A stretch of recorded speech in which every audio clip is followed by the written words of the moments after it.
So I'm officially recording. All right. And we're live. Hi, everybody. Hello. Welcome. We're in podcast number 2. This is going to be an interesting night. I have two of my very best and the brightest of my audience together. It is really Aw. interesting that I never thought of putting these two together in one space. And now, voila, we are in together virtually through Zoom. We are not meeting in person yet. Okay, if you're hearing this in the future, this is when there was coronavirus and social distancing was a normal thing. And yeah, this is how we did things. For the sake of posterity, I just have to mention that. I'll have them introduce themselves with their name, church, what they do at their church, and occupation. We'll start off with, we'll go in alphabetical order. So, Ashley. Well, you said my name. Just kidding. My name is Ashley, and I go to Light Bearers Fellowship Church. Um, it's so weird doing this Zoom thing instead of like in person. But anyways, at my church, I'm the Sunday school director. I'm also a youth leader and a part of pastoral ministry. I also involved in local outreaches and global missions. And my occupation is I am currently a teacher. And it's Teachers Appreciation Week. Yeah. Yay, we appreciate you. Yeah. I also did not realize that until I brought you two together too. It's like, oh wow, it's Teachers Appreciation Week. Yeah. As teachers, we do appreciate you both. Oh, I'm Thank sorry. Go ahead. you. Go ahead. Oh, all exposed. All right. Hello, everyone. My name is Sarah Michelle Cruz. I go to Captivate Church in Milpitas. I am part of the worship team, so I help with the singing, and I also play synths now, which is new. So I sing and play synths. I'm also involved in junior high ministry, actually with Christ Community Church, where I worked for a while. And I am a substitute teacher. I work at one school, and right now I am helping with a third grade writing and reading class until the end of the school year. And so it's great. But Zoom teaching, not No. the ish. Since we're on that, let's discuss this because I saw that Sarah had a Instagram story about this, and just Oh my just gosh, I should show it. I wish you could. Screen share. I'm just kidding.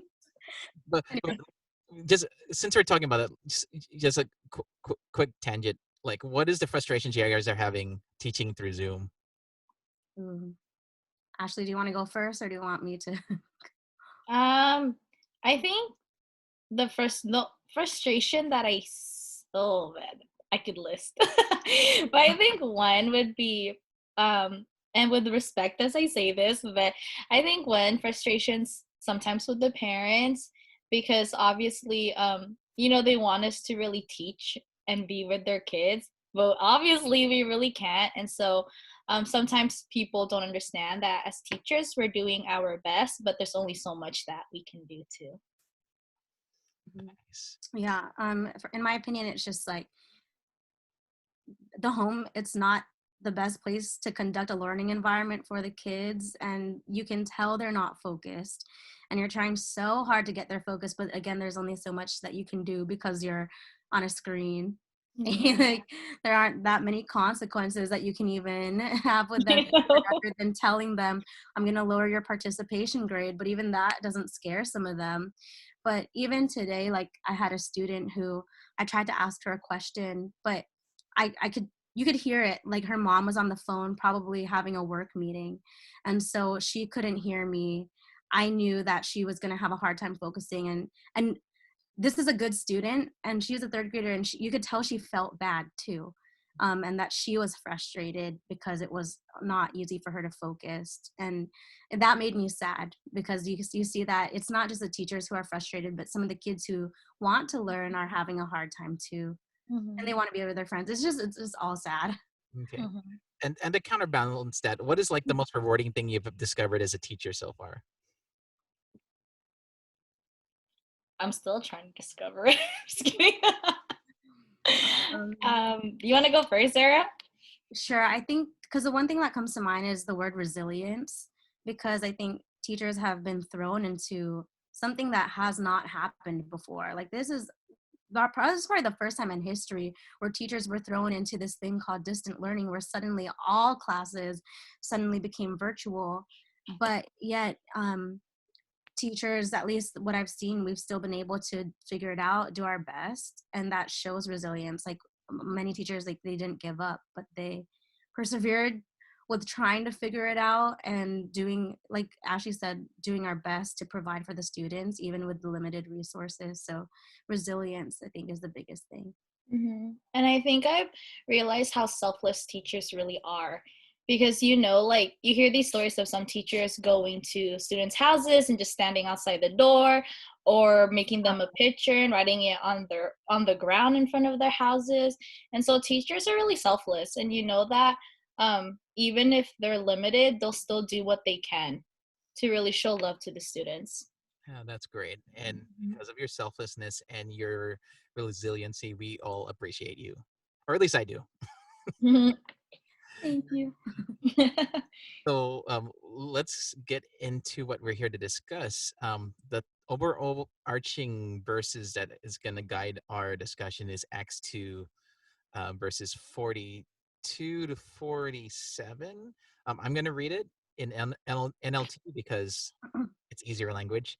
Um, all the believers devoted themselves to the apostles' teaching and to fellowship and to sharing in meals, including the Lord's Supper and to prayer. A deep sense of awe came over them, and the apostles performed many miraculous signs and wonders. And all the believers met together in one place and shared everything they had. They sold their property and possessions and shared the money with those in need. They worshiped together at the temple each day, met in homes for the Lord's Supper, and shared their meals with great joy and generosity, all the while praising God and enjoying the goodwill of all the people. And each day the Lord added to those those who were being saved. So they kept adding in numbers. One of the things about Christianity as a relationship with just the Lord, we develop this relationship with other people, and we start building friendships, relationships, and we build a bondness and closeness. I don't know about in your circles, but for me, I have a certain set of circle that we're just tight, and it's grown because of our fellowship in church and the things we do and the ministries we do together. But now this stuff happened, and now distancing is like the norm. It's hard for us to connect with people. Both of you just described how hard it is to connect with your students through technology right now, and that it's been such a challenge. So we're going to discuss that in more detail in regards to not just with people who in our churches, but like people in general, and we try to connect with them. So question number one, how do people who love to socialize stay connected when they yearn to be with people despite social distancing? Um, I had to reword it because not all of us are extroverts. I have come to terms with that. I apologize for assuming that all of us are extroverts. Some of us are not, but yeah. Well, can you share your thoughts about this? Mhm. Do you want to go first? Okay. Um, I think people who want to socialize and stay connected, and during this time, especially when they want to physically be with people, at least for me, I think one thing I really had to do was accept the situation. When this whole thing started, I was actually really sad because I'm super extroverted. I'm extra extroverted, you know, and I love being with people physically, and I love like meeting people and hanging out with them. And so when I knew that I couldn't physically be with people, I had to accept it. And then another thing that I personally had to do was reshift my heart before the Lord. And I asked the Lord, God, if this is happening, what do you want me to do about it? And so I learned how to see this time as not something that confines me or something that I'm limited to, but I asked the Lord to use me. And because of, you know, our willingness, the Lord really does choose to use us. And so for people who want to stay connected, I would just, I guess, advise those two things: accept it, and also make yourself available to be used by the Lord, and He'll really connect you with people. Okay. Nice. I love that. So I guess I'll preface, I am the one that Lou was referring to, obviously. And actually almost every single person I meet assumes that I'm an extrovert because I'm great at having conversation and talking with people. And um, when I'm in groups with people that I feel comfortable around, my energy can go off the wall. But the thing is, I get drained extremely quickly through that. And the reality of what extroversion and introversion is, which I think is important to clarify. It just, those terms define how you get your energy, and how you regain energy. So extroverts like Ashley thrive off of being around people and having constant conversation. You need to be around people all the time because that's how you're energized. Whereas introverts, you get your energy from being by yourself. But that doesn't mean, as people assume, that all introverts are quiet and just want to be alone. Like there are many introverts who actually desire to be around people, because they want connection. I think that's the important thing for me is like, although I get tired pretty quickly when I'm around people, I deeply desire connection. And so with the whole transition to social distancing, it was, honestly, for me, it was really easy because I had been so exhausted, stretching myself too thin, having too many meetings where I actually had no balance. So I needed to be alone. But when I got to that point where I was like, no, I still miss my friends. I still want to be connected. I really need some fun. Otherwise, it's just like, I feel like, where are all my friends? But what was that, at least in my life, my friend group, we naturally started having Zoom hangouts, and it ended up happening every week. And as I've been reflecting on it recently, I've been amazed because I feel like my friendship group has actually gotten closer since quarantine started, because we're actually hanging out more and having longer hangouts because we're in our house. We don't have to say, hey guys, I got to go home now and it takes a 30-minute drive, so I got to leave early. Now we're all just in our homes, so we have that extra leeway time to just keep hanging out. And so when it comes to the question of like, how do people who love to socialize stay connected? I think it begins with the understanding that circumstance, although it changes things, you can still find ways around it. I think that as people, when we're so used to things being a certain way, when things change, we automatically feel lost and we don't know how to go about things. But no matter what the situation, there's always going to be a way where we can still make things happen. We just have to figure it out.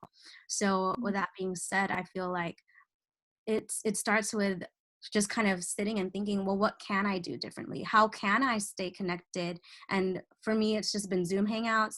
I'm catching up with friends who I haven't heard from in a long time, making that extra effort to message people. But yeah, it's just like, and video games too. Sorry, I'm like going on a tangent now, but it's like there are many ways, and sometimes you just have to experiment, try new things, and like games can happen over Zoom. You can have game night. It's fun. Yeah. Yeah. Game nights can be fun.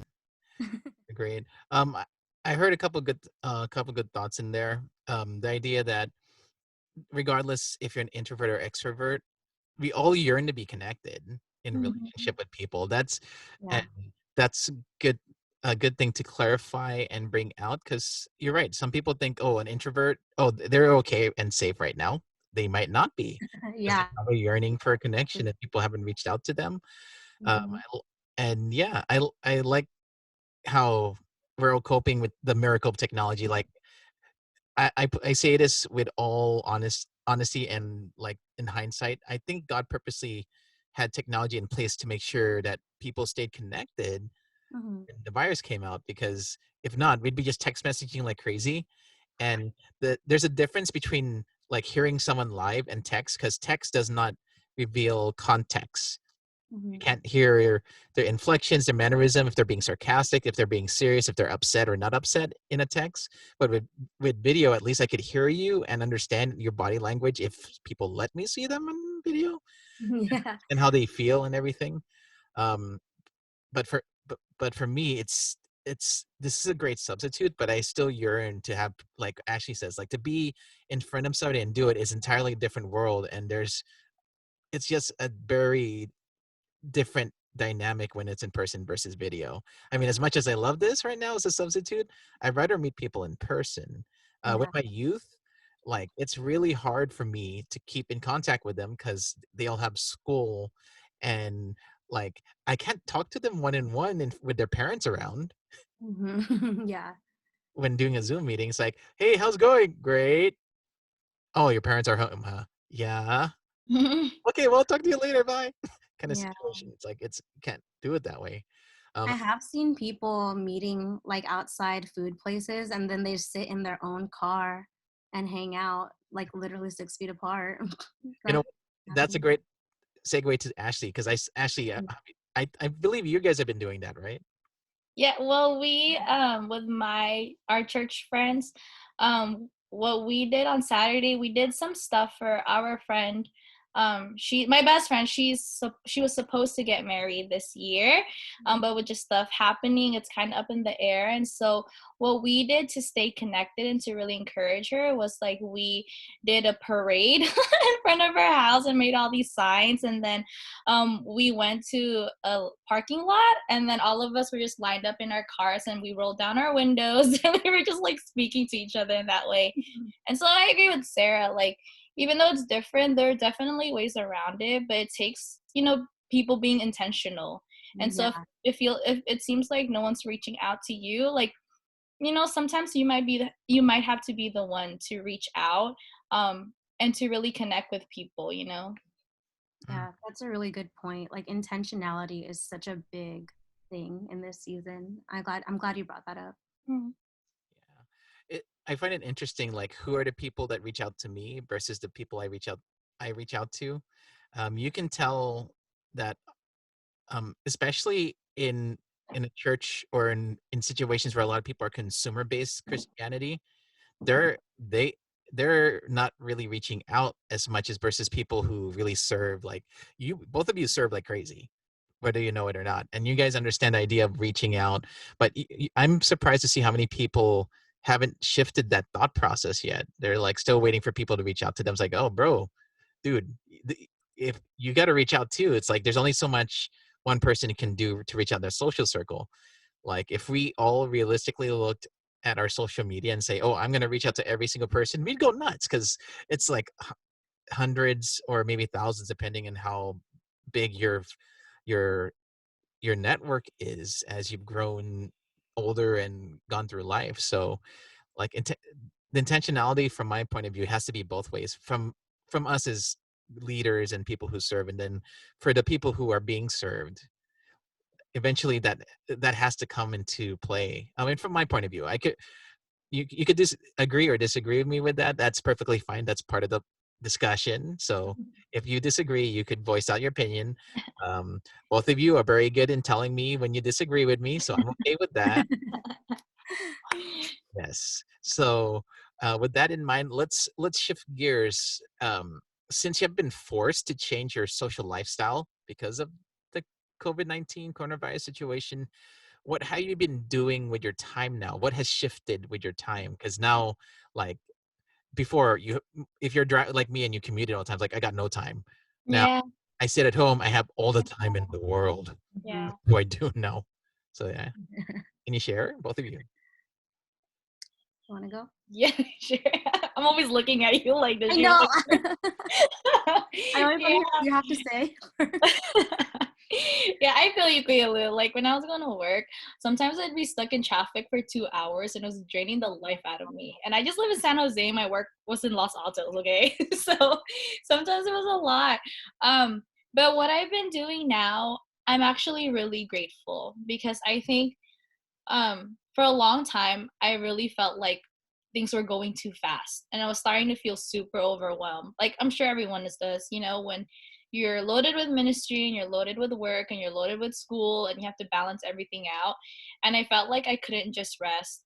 But during this time, I'm grateful because I feel like God has really given me time to spend with him, and Mhm. I've been able to spend a lot of time with my family. And I've also been able to really step back from doing, I guess, ministry work at church and reshifting and thinking, God, how does it look like how does it ministry look like now? and what is ministry even all about?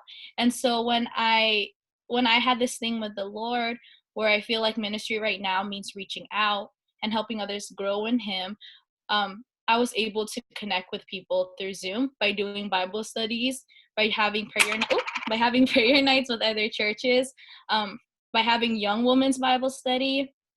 And so even though right now it's really challenging, there's still a lot of good things that come out of it. And you just have to be willing to accept it and be willing to try it out. So that's my take. That's so good.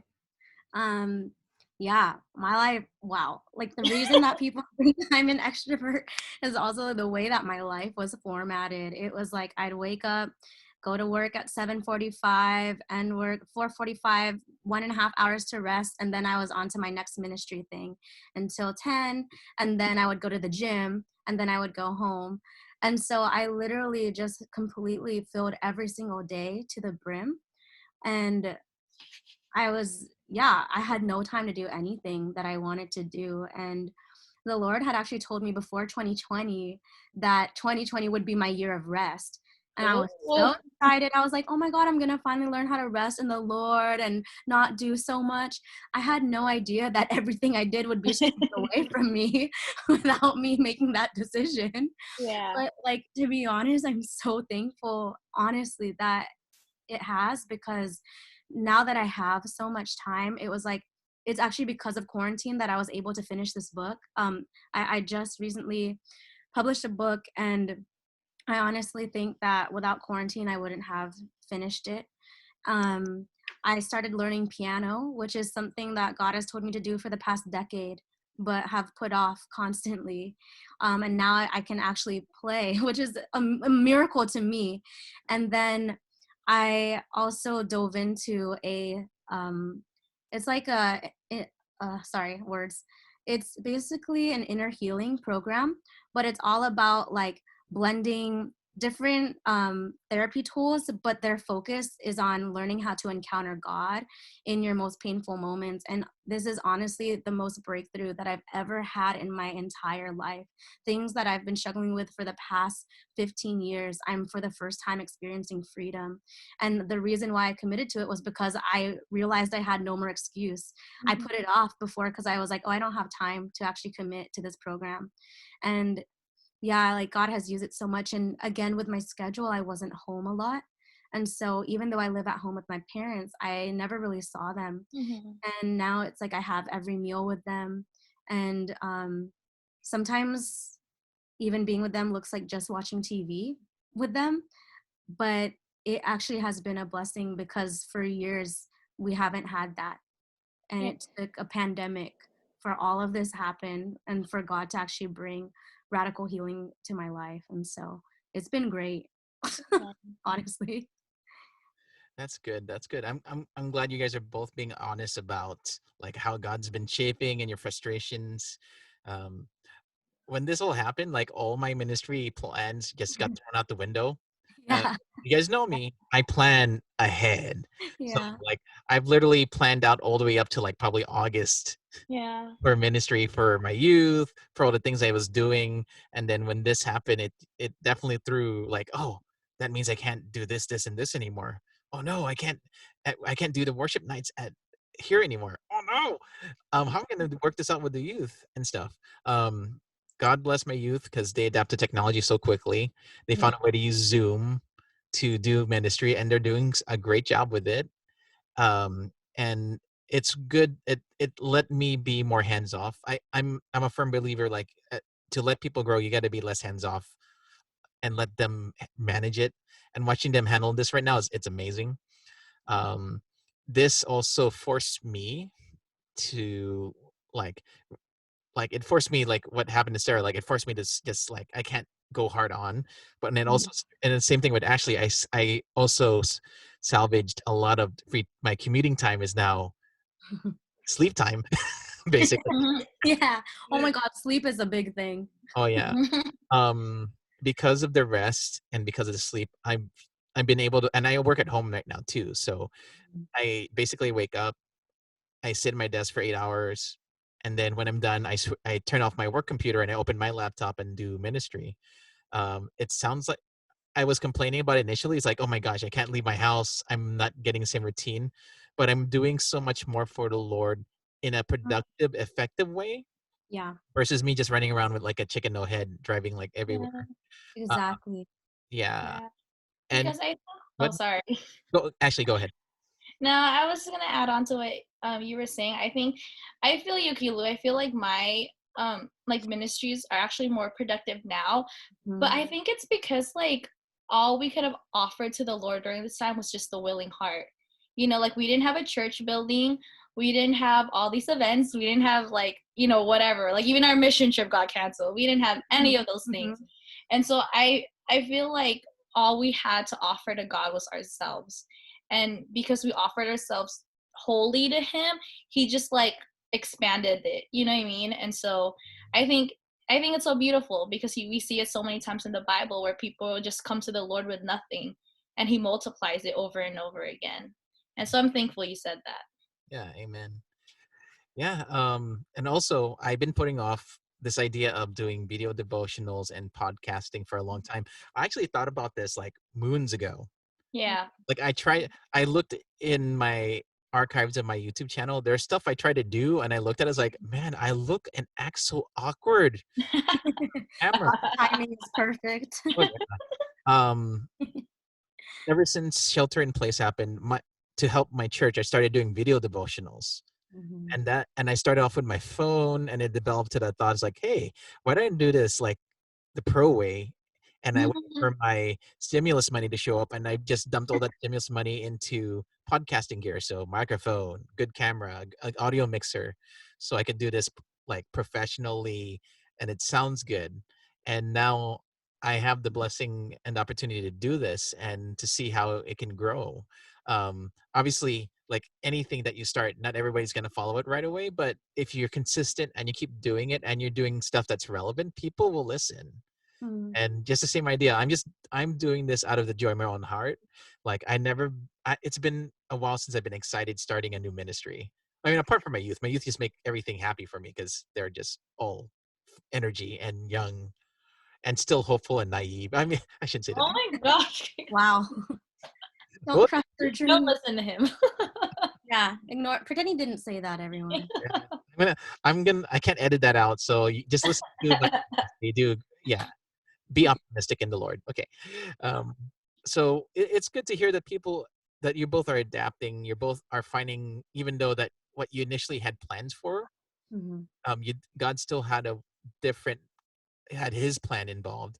And through that, we're all of us are doing great, like effective ministries, despite what people might say is like, oh, you don't have a building anymore. How you not doing outreach anymore? Like, what are you doing for the church? And it's basically in the one-on-one connections that you're talking about, and you're willing to just serve the Lord in what capacity that looks like. Mhm. So that's really good. I'm glad I'm hearing that from two different people from two different churches. Mhm. Um, Now, here's a good one. What advice can you give for someone who's having challenges in with being cut off from physical meeting? What can you give as advice? I think I think to plug yourself into things that you are passionate about. I Mhm. think things that you wanted to do before, but you didn't have any time to do it, and people that you haven't talked to in a long time, but you were willing or wanting to reach out to them to do it. And I think also to remember that there's more to life than just working or going back to work or um, you know, whatever, anything else that like was really consuming our time. There's so much more to life, and so I think that would be it. Yeah, that's good. I honestly agree with her because I was a bit unsure. When I hear this question, what I'm thinking of is like the physical aspect. Because I know for me, the thing I'm struggling with the most is just like I miss physical contact. Like I miss hugging my friends. I miss like having that. Because yeah, I don't really get that at home. So, and then I really feel that anywhere else because no one's hugging anyone. I'm not seeing anyone. And I was actually thinking about that today, like, oh yeah, how does anyone cope with this if they like can't actually get it from anywhere? I actually don't have an answer.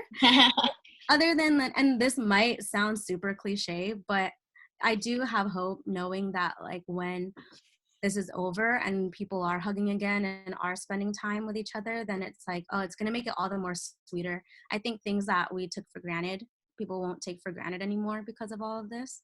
And so it's just holding on to hope, honestly. Yeah. Yeah, but I 100% agree with Ashley. I think that's like the only thing is just like find something that you're passionate about and dive into it and dig in deep and let that fill your time. Mm-hmm. Yeah, that's good. That's good. Yeah, passion projects are like happening left and right with all my friends right now. Like for both of you, like Yeah. Ashley has been treading into devotionals as well in video, and I like that. I encourage you to keep doing that. And Sarah has been doing nothing but like recording her worship time and her songs on her Facebook, and that's definitely blessing people too. So keep for those who are listening, just keep stretching, keep exploring. If you find out that it's not what you want, that's great. There's a lot more other things you can do right now. You have, if back at home, you have all the free time, um, and just know that you're not alone. People do exist outside, and there are people who care about you, and sometimes we, like I said in the beginning, like the people that mean well, there's so many people that they're that's out there for us to reach out to. It's hard for us to even get a touch at everybody. Perfect example, since my birthday was yesterday, everybody was was saying happy birthday to me. I was like, I cannot respond to every single one at response. Is like, okay, so the best thing I could do is just create a video so that and do a blanket thing, just because it's just overwhelming to try to respond to everybody. Yeah. Ooh, popular. I am, and that's not a lie. I surrounded myself with a lot of good people that truly care, and I honestly appreciate. And if you heard my video, I appreciate everybody who is in part of my life, because you're there for a reason. Whether we agree or disagree on things, um, big or small, you're still an important part of my life, and I appreciate everybody in it. Um, and you know, I sometimes I don't. I also think I don't spend enough time to tell people like I appreciate that you're part of my life, whether we see each other every week or I see each other once a month or once every quarter, once a year, or like in a full blue moon. You never know. Ho- You never know who you could influence or touch in, especially in the season right now, with just meeting them for a moment and then talking to them. Um, I'll share a story. When I was doing my devotional a couple of weeks ago, somebody I haven't talked to in a long time back in high school reached out to me, and he was sharing to me like, he- um he was telling me about how he's torn because of his family situation. He's stuck here, his family is overseas, and he can't go back right now because of situations. And he was still telling me how much he yearns to be back with his family, but at the same time but he's with his family here in the US, but he wants to be with his wife and his kid. And it was just a blessing for him to be willing to share that with me, and for me to pray with him about the situation. And this is somebody I haven't talked to in years, and because I was willing to do something out of obedience to the Lord, it's like, okay, let me just do this, even if I only get like 10 views. Like my devotional stuff is like the view count. If I was doing this for the sake of getting the views, I'd be totally discouraged right now. Like totally, it's like, why only 4 people watching it today? This is not fair. All my church members should be watching this. They know it's out there. No, if that was my mindset, that'd be the wrong thing. But I'm doing this because of my joy for the Lord, and that I have an opportunity that's so rare to do this right now, and people are willing to listen, whether you know it or not. People are willing to listen to you right now because they have nothing better to do but listen to people who can encourage, who can be there. So if you are alone, there are people who are willing to reach out to you, but more importantly, don't forget that you can reach out to others. You can People are willing to listen to you. Don't ignore the thought that no one cares. People care. It's just sometimes we're just overwhelmed. Just let us know. We'll reach out. If you reach out to us, we will make time for you. That's my thing. I will always make time if someone reaches out to me, no matter how late. Okay, okay. Let me take that back. You call me at 2 in the morning, I'll be like, really? This must be a life or death situation for you. Me to call me at 2 in the morning. But yeah, Right. yeah, seriously. So, all right, cool. We're winding down. So let's. Do you both have any final thoughts about what we talked about, or anything else that's like that come up to your mind since we've been talking about this topic? I'll start. I genuinely believe that this time is like a divine pause. That's actually how I've read it on some posts, that this is a divine pause. Like Mhm. God is literally giving people an opportunity to come to Him, an opportunity to seek Him, an opportunity to reevaluate your life, and an opportunity to see what's important, and an opportunity for the church to join together in unity. Like, I genuinely believe that this is the most unity the church has been in so long, because we've all been placed in the same situation. Like, yes, we can focus on the death toll, we can focus on the bad things happening, and we can even focus on bad church politics things. But if you really look and take time to seek God and seek what He's doing, you'll see that He is actually just doing such a crazy refinement in this period. And yeah, I just really believe that this is a very crucial time for believers to seek God more than they have before. Time has always been an excuse. Like, I don't have the time, sit in worship, I don't have the time to seek God or read my Bible. Well, you have time now, you're not going anywhere. Like, even with work, it's like you probably still have more time because other things are canceled. And yeah, I believe it takes a big shift in perspective, but once that perspective shifts, you're like, I feel like God will just open your eyes to see the treasures that He has in this season. Yeah.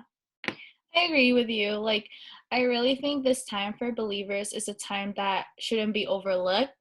And it's a time, honestly, it's such a great time to reach out to people, to reach out to non believers, and to really share the gospel. And I think, like, I agree with you, Sarah. Like, I think sometimes a lot of people, they focus on, like, when are we going back to church buildings, or like, what's going to happen, or whatever, you know? But it's like, you know, all those things are uncertain, but what is certain is that we need to reach out to people, and people need the Lord, and people need the gospel. And so this time shouldn't be a time for believers to hang back and like not do anything and not do any work for Him. And I also think it's like you could really tell too which believers understand the gospel because they care enough so much during this time to say it to other people. And so, yeah, like, this is the time, and it shouldn't be wasted. Man, that's so good. From what from my perspective, um, I'm seeing a lot of churches being forced to realize that they are a consumer-based church versus a relational church. Um, and a lot of people are afraid of the shift because they're now left to their own. They're left to realize, shoot, I've just been doing church just for the sake of um, just feeding me. And what we read in Acts 2, it's not just you. There's believers around you that are wanting to serve each other, help each other, and that I'm praying that a lot of that a lot of churches that thought this was just something to entertain themselves are now realizing, oh shoot, this is really about the people, and it's about building the community and building people, whether they're building up people regardless if they're in the faith or not right now, that they just realize that there's people that care, that people are willing to um, spend time with them, willing to support each other even if it comes down to financial, right? This um whether it's a big thing or a little thing that you share with somebody else right now, because there's one thing you can always do, and that is spend time with people, share give gifts or resources to people if they need it. You can still do that even though you're distanced from each other. Like, oh, someone needs toilet paper, oh boom, I have toilet paper, let me do a rent to your house or something, little things like that. um I truly believe the church will not be the same after this. And the churches that just survived on consumerism for the churches, they're I don't think they're going to survive past this past this season of the virus. But those who were able to shift and realize that it is really about relational, they're the ones that are going to thrive when this is all over. Yeah. Because people are going to realize it is really about the relationships, because you can't do church the way you normally do. You're not stuck in the same church routine. It's literally you stuck at home with the Lord Yeah. telling you what you're going to do now. Yeah. It's been about me, and it's been about the people that I've surrounded you with. What are you going to do now? Mm-hmm. Exactly. And the people who are willing to serve are the ones that are going to rise up. And the people who have been doing this just because they've been thriving on people just taking it, or thriving on receiving stuff, or the other way around, the people who just been taking advantage of believers who are saying like, I'm just here to just get fed and do nothing. Those people are now going to be forced to change, because now this is truly about serving people. This is not about you just, oh, I'm going to show up at church, do my thing, get paid, and then go home. No, this, you have no choice but to serve your flock and Yeah. serve your people. So yeah, that this is a season where people are really going, their character will be revealed. Crisis reveals character, and the Yeah. character of people who care for their friends and family are going to get revealed. And the people who have been, who don't, who are doing this just for the sake of a paycheck, they're going to be challenged, and the Lord will hopefully help them change their hearts. But yeah, I'm excited to see how this turns out in the end. I thank you both for sharing your Wait, time. wait. You Yes. mind if I Wait, add to what you shared? We ain't done. She's not done. I'm not done. She's not done. No, I'm not done. She wants to You're like share. thanking us. I was like, wait, I have something to add to what you said. Go right ahead. Go right ahead. Gotta edit that out right there. I'll figure it out later. Don't worry. If it doesn't edit, it's okay. People will enjoy this. It's all right. They can laugh at the candid. Ness. There Yes. it is. Thank you. I was like, ooh, what is that word? Anyway, yeah, what I wanted to add to Lou, to what you were saying was, in response to how God is asking, what are you going to do now? I just want to share about the encounter I had with God this morning, where when I was in worship, um, I felt the Lord sing this over me. It was just like coming out from my spirit, and it was like the Lord saying this: to receive all the treasures I have for you right now will be the things that sustain you years from now. And don't be afraid of all the unknowns, because I go before you, and I am for you, and I love you. And after that, I had a vision of a closed door, and I wanted so desperately to go through that door. But I heard God say, there are still treasures that I have hidden for you to find in this room. And then what I believe that God was showing me was that a lot of us either have a door that we want to go through because we want so bad to be out of this season, or we feel like a door that we were really depending on has closed. And so regardless of what the situation is, a lot of people feel lost. And we could keep staring at the closed door, but God is saying, no, I have treasures that I have specifically hidden in this place for you to find.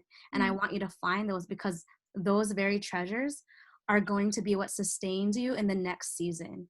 You actually need what I have for you in this season.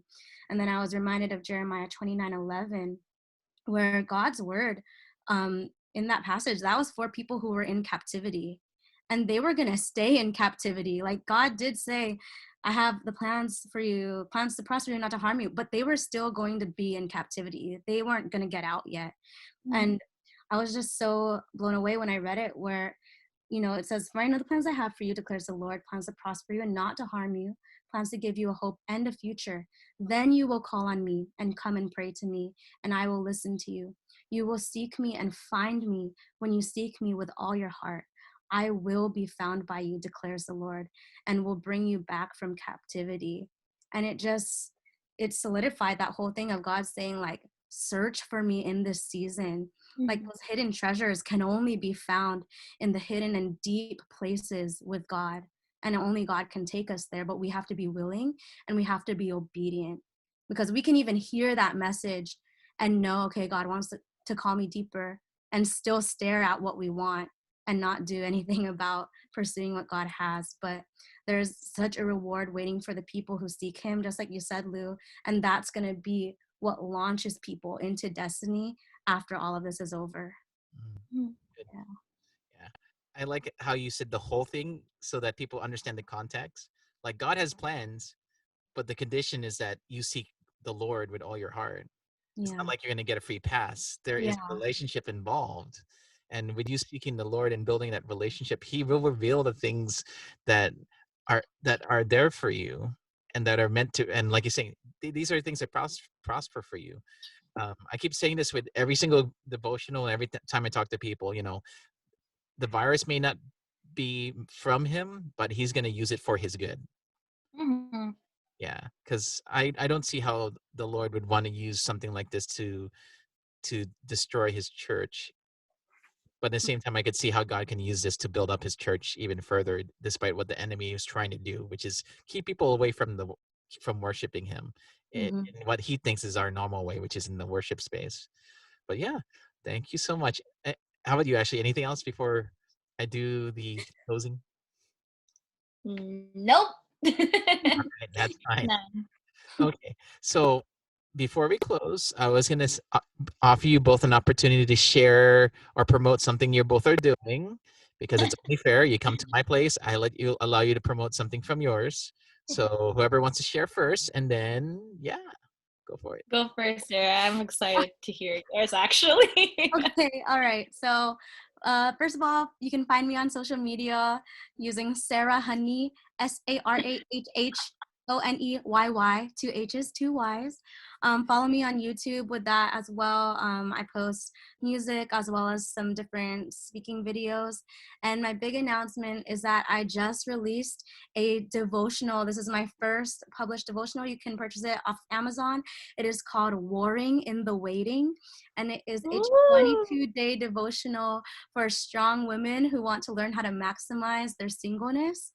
And yeah, Ooh. I'll leave it at that. There's also actually going to be merch coming out too with the design that my friend made. The tag is "Your focus determines your reality." So be on the lookout for that. And I thank you guys so much. Oh, that's so cool. I'm so excited for that. Thank you. I'm so excited. I'm so giddy about it. I think it's My awesome. heart. For me, I just want to invite young women out there from different churches. I host a young women's Bible study called Abide. And really, it started when I saw that my girl group at my church, we were just entering new seasons in our lives. Some were getting married, some had a baby, some were engaged. And so I just saw like everything was shifting and everything was moving. And I saw a need for women to really still meet together, but most importantly, still rest with Jesus. And so our young women's ministry, it just calls, young women, obviously, from different churches to come as we study God's word and just fellowship and really have a safe place. And so, again, it's called Abide Ministry. And if you want to join, you can ask Lou. He'll give you my number, Instagram. Why don't you Love just it. say it here? Just say your Instagram tag. Mhm. My Instagram tag is Christabel, KR, not Chris, CHRIS. It's KRISTABEL. Ashley, ASHLEY. Yay. Oh, Yay. all right. So that concludes another podcast in the books. Thank you so much for listening, everybody. You'll hear from us very soon. All right. Thank you so Thank much. Thank you. you. Bye.